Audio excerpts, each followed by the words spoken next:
से देश भर में नया आपराधिक कानून लागू हो गया। अब सीआरपीसी की जगह बीएनएसएस लागू हो गया। नए आपराधिक कानून को लेकर थाना कोतवाली देहात में थाना प्रभारी सोमवीर सिंह ने की सामाजिक लोगों, व्यापारी, आंगनवाड़ी कार्यकर्ताओं आदि के साथ बैठक कर नए कानून के प्रति जागरूक किया। जनपद भर में थाना स्तर पर बैठक कर लोगों को किया जा रहा जागरूक। भारतीय दंड संहिता की भारतीय न्याय संहिता में तरमीम होने पर गणमान्य लोगों को दी जा रही धाराओं की जानकारी। भारतीय न्याय संहिता की कुल 357 और भारतीय साक्ष्य अधिनियम की 170 धाराओं के बारे में साझा की गई जानकारी। बैठक में महिलाओं एवं बच्चों से संबंधित प्रमुख प्रावधानों के संबंध में भी किया गया जागरूक। थाना कोतवाली देहात में निरीक्षक सोमवीर सिंह ने नए कानून को लेकर किया लोगों को जागरूक।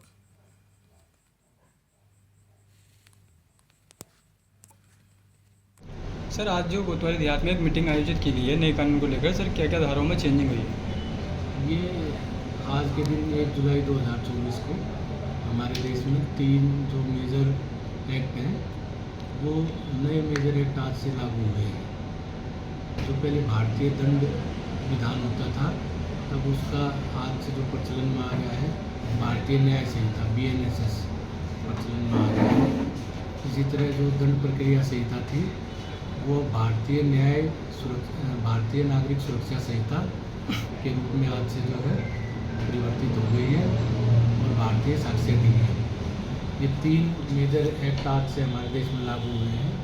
हमारे देश में जो भारतीय दंड विधान भारतीय दंड संहिता जो थी वो 1861 से लागू थी, जो अंग्रेज़ों के समय की थी और उसी समय से प्रचलन में थी। जो भारतीय दंड संहिता थी वो लॉर्ड मेकाले ने 1837 में लॉर्ड मेकाले के नेतृत्व में एक कमेटी का गठन किया गया था, जिसके द्वारा 14 वर्षों तक अध्ययन करने के उपरांत भारतीय दंड संहिता का प्रारूप तैयार किया गया था। 2 वर्ष तक उस पर जो है अध्ययन करने के बाद 1861 में ब्रिटिश पार्लियामेंट में पास होने के बाद वो कानून भारत में लागू किए गए थे। सर, कौन कौन सी धाराओं में फेरबदल हुआ? इसमें जो भारतीय जो नई न्याय संहिता बनाई गई है उसमें कुछ नए सेक्शन जोड़े गए हैं।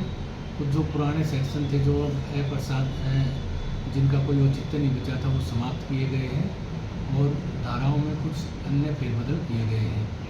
उदाहरण के रूप में जैसे मैं आपको बता सकता हूँ, जो नवीन जो अपराध इसमें जोड़े गए हैं, अगर अब कोई व्यक्ति भारत से बाहर विदेश में बैठकर भारत में किसी अपराध का दुष्प्रेरण करता है तो उसके लिए जो है धारा 48 में दंड का प्रावधान किया गया है।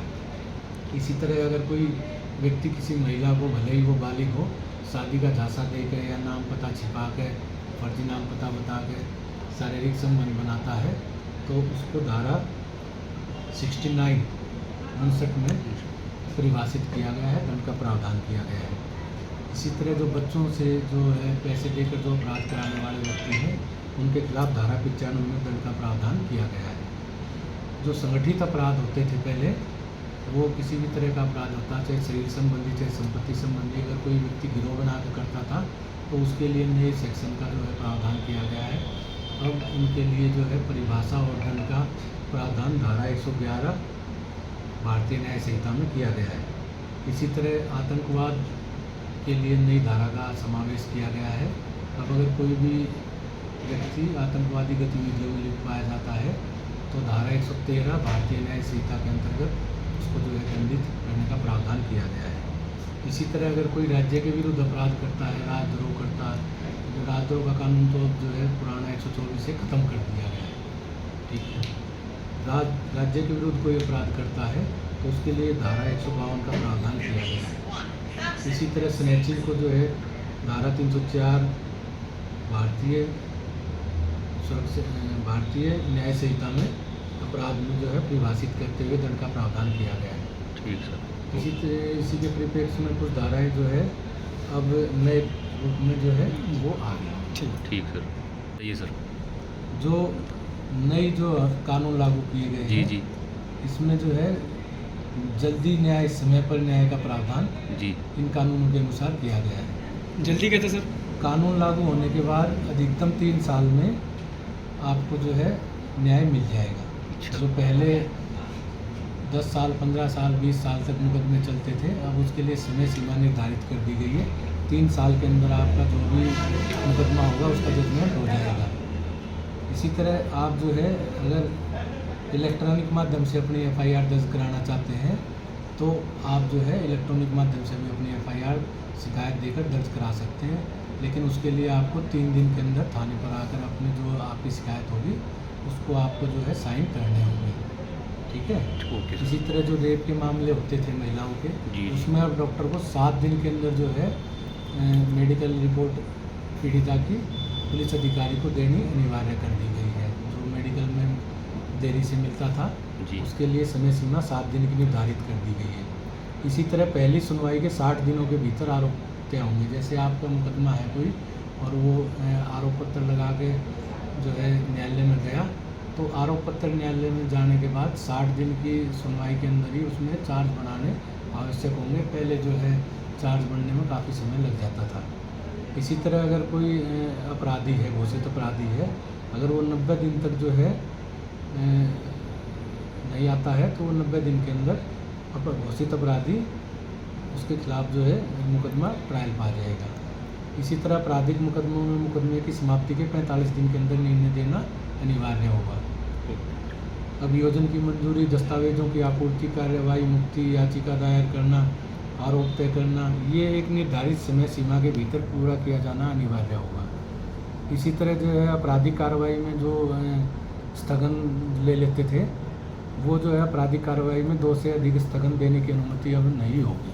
केवल 2 बार जो है आदमी जो है स्थगन ले सकता है। इसी तरह जो सम्मन वारंट वगैरह जो जारी होते थे, उनको अब जो है इलेक्ट्रॉनिक माध्यम से भी जो है तामील किया जा सकेगा। उसके लिए जो है ये नहीं कह सकते कि साहब वो व्यक्ति गुजरात गया है तो उसका सम्मन तामील नहीं हो पा रहा, उसको इलेक्ट्रॉनिक माध्यम से हम सम्मन भेज देंगे और वो जो है तामील माना जाएगा। इससे जो न्यायालय में जो सुनवाई की प्रक्रिया है उसमें तेज़ी आएगी और ये प्रावधान भी किया गया है कि अधिकतम 3 साल में जो है उसमें न्याय जो है मिल जाएगा। ठीक है, ओके। देखिए, भारत में नए कानून बनाए गए हैं, इसको लेकर आप क्या कुछ कहेंगे?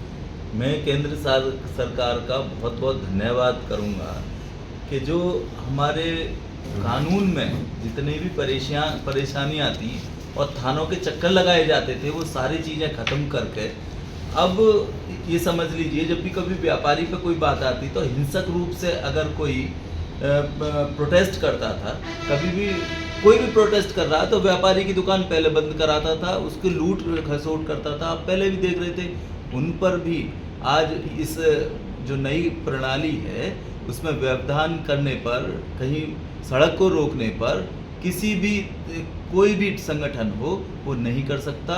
उस पर मेरे ख्याल में 10 साल की सज़ा है।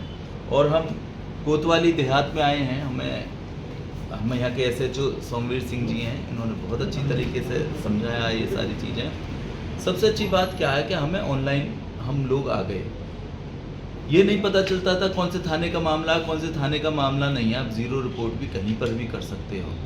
अपराध करके आदमी अगर विदेश चला गया तो उस पर वही चीज़ें लागू होंगी। ये भी नहीं है कि अगर मैंने अपराध किया और मैं भगोड़ा हो गया तो मैं अब 10 साल नहीं आया, 20 साल नहीं आया तो मेरे पे कोई केस नहीं होगा। अब ये भी हो गया कि उस पर सज़ा निर्धारित हो जाएगी, वो जब पकड़ा जाएगा, जब जेल जाएगा और जब ही से जेल का प्रावधान होगा, लेकिन उस पर सज़ा हो जाएगी। व्हाट्सएप पर जैसे दोनों तरफ से ही है, हमें भी नोटिस तामील करने के लिए अगर मान लीजिए हमने कोई अपराध किया है तो पुलिस हमें भी नोटिस दे सकती है और हम भी पुलिस को अपनी बात व्हाट्सएप द्वारा, ईमेल द्वारा दे सकते हैं। ये बहुत अच्छी अच्छी चीज़ें इसमें हुई हैं। सबसे बड़ी बात क्या है कि पॉस्को एक्ट जो लगता था पहले केवल पुरुष पर लगता था, लेकिन अब अगर छोटा नाबालिग बच्चा है और औरत की उम्र बड़ी है, अगर वो कंप्लेंट होती है तो पॉस्को एक्ट ऐसे ही उस महिला पर भी पूरी तरीके से लगेगा जिस तरीके से पुरुष पर लगता था। तो बहुत सारी जो परेशानियां थीं, अब मेरे ख्याल में किसी को परेशान होने की ज़रूरत नहीं है। अपना जो भी केस कर सकता है ऑनलाइन कर सकता है। फिजिकली उसे 3 दिन बाद ज़रूर आकर उसे करना होगा, लेकिन एक्शन उसका तभी हो जाएगा। मान लीजिए मैं कहीं गया हुआ हूँ और मेरे घर में किसी ने पत्थर फेंक दिया, कोई प्रॉब्लम हो गई, तो मैं वहीं से अपनी कंप्लेंट कर सकता हूँ। एक्शन तभी हो जाएगा, लेकिन उसको माना तब जाएगा तब जबकि मैं फिजिकल रूप से 3 दिन बाद वहाँ पर आऊँगा। तो मैं केंद्र सरकार का बहुत बहुत धन्यवाद करता हूँ कि उन्होंने जो त्रुटियाँ थी वो सब खत्म कर कर हाँ, एक चीज़ बहुत अच्छी कार्य करी है कि जो छोटे अपराध होते हैं उनको सामाजिक अपराध देकर छोड़ा जा सकता है। जैसे बहुत छोटी सी, मैंने किसी खेत में जाके आम तोड़ लिया, एक्चुअल में तो वो चोरी है, लेकिन उसको ये कहा जा सकता है कि अब तू इसी खेत में जाकर पानी दे के आ। या फिर मैंने कोई पेड़ काट दिया, छोटा पौधा तोड़ दिया, छोटी सी हानि कर दी कि अब तुम 50-100 पेड़ लगा के आओ। तो ये सामाजिक अपराध भी बनाया गया है कि सामाजिक दंड दिया जाए उसे। ठीक और है। मैं